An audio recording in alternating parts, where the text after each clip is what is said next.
Praise the Lord. ஆண்டவர் இரட்சகருமாக இயேசு கிறிஸ்துவின் நாமத்தில் உங்களை வாழ்த்துகிறேன். கர்த்தர் நல்லவர்.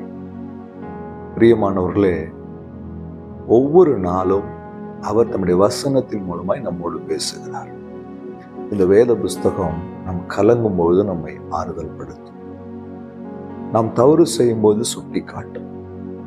உடைந்து போகும்போது உருவாக்கும். சோர்ந்து போகும்போது பலப்படுத்தும், ஓட செய்யும். அவ்வளவு வல்லவன் இருந்த வார்த்தைகள் எதற்கு?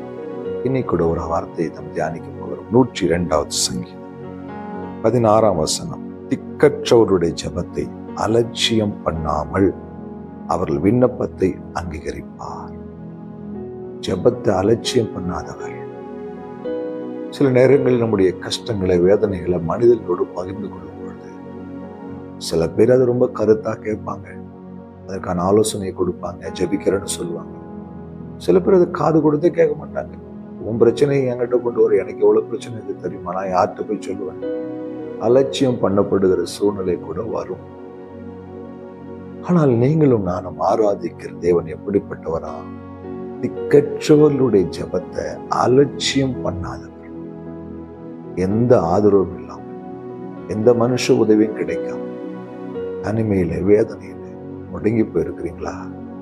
எங்களுக்கு ஒரு பதில் கிடைக்குமா, எங்களுக்கு ஒரு வழி கிடைக்குமா, எங்கள் வாழ்க்கையில் ஒரு வெளிச்சம் வருமா, ஒரு நன்மை கிடைக்குமான்னு ஏராளமான கேள்வியோடு நீங்க காத்திருக்கிறீங்களா? என் அன்பு சகோதரனே, சகோதரியே, உங்கள் ஜெபத்தை அலட்சியம் பண்ணாம அந்த ஜெபத்துக்கு பதில் கொடுக்கிற தேவன் தான் ஆண்டவர் இரட்சகருமாகிய இயேசு கிறிஸ்து.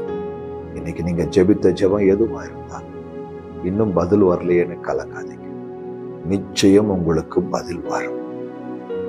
ஒரு ஜெபத்தை கூட அலட்சியம் பண்ணுகிறவர் நம்முடைய ஆண்டவர் கிடையாது. கூப்பிடுகிற காக்கை குஞ்சுகளுக்கும் ஆகாரத்தை கொடுக்கிறவர் உங்களுக்கு ஒரு அற்புதம் செய்ய மாட்டாரா? உங்க ஜெபத்துக்கு ஒரு பதில் வராதா? சொந்து போகாதீங்க. மனுஷன்தாங்க அலட்சியம் பண்ணுவான். ஆனா ஆராதிக்கிற தேவன் ஒருபோதும் அலட்சியம் செய்ய மாட்டார். கருசனையோடு நீங்க ஜெபிக்கிற ஜெபத்தை கேட்டு ஏற்ற காலத்திலே அவருக்கு சித்தமானபடி பதிலை தருவார். தந்து விட்டார். விசுவாசிங்க. இன்றைக்கு பெற்றுக்கொள்ள போறீங்க. விசுவாசத்தோடு ஜெபிக்கலாமா? இனி எனக்கு யாரும் இல்லை, நான் சொல்றத புரிஞ்சுக்கிறதுக்கோ என் வேதனைகளை ஷேர் பண்றதுக்கோ யாரும் இல்லைன்னு நீங்க நினைக்காதீங்க. ஆண்டவர் இருக்கிறார். ஏசப்பா இருக்கிறார். பதில் தரப்போறார். கண்ணை மூடுங்க, சாப்பிடலாம். அன்பும் இரக்கம் உள்ள நல்ல ஆண்டவர், இந்த வேலைக்காய் நன்றியோடு ஸ்தோத்திரிங்க. திக்கற்றவருடைய ஜெபத்தை அலட்சியம் பண்ணாதவர். அலட்சியம் பண்ணாதவர். யார் யாரெல்லாம் நோக்கி வேதனையோடு ஜெபிக்கிறார் அத்தனை ஜெபத்திற்கும் பதில் கொடுத்து ஆசீர்வதி. இயேசு கிறிஸ்துவின் நாமத்தில் பிதாவே, ஆமென். ஹல்லேலூயா. God bless you.